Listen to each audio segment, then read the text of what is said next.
सांवल यार पिया आखिरी किस्त 40 का रिव्यू मुकम्मल अंजाम। सांवल यार पिया की किस्त 40 एक जज्बाती, संजीदा और फैसला कन किस्त साबित हुई, जहां कहानी अपने इख्तिताम को पहुंची और कई सवालों के जवाब मिले। इस आखिरी किस्त में सांवल, अली यार और पिया के दरमियान चलने वाला तनाज़ा अपने अंजाम तक पहुंचता है। मोहब्बत, कुर्बानी और किस्मत के फैसले नाज़रीन को आखिर तक बांधे रखते हैं। सांवल का किरदार एक मजबूत और असरों पर कायम इंसान के तौर पर सामने आता है, जबकि अली यार की ताकत और दौलत भी उसे वो सब कुछ नहीं दिला पाती जो वो चाहता था।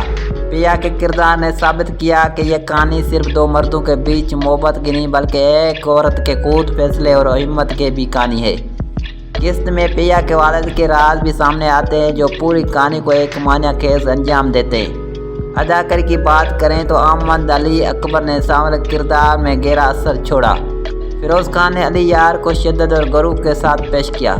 दरफशान सलीम ने पिया के जज्बात को खामोश मगर ताकत अंदाज में निभाया। डायरेक्शन, बैकग्राउंड म्यूजिक और आखिरी मनाजर ने किस्त को मजीद मौसर बना दिया।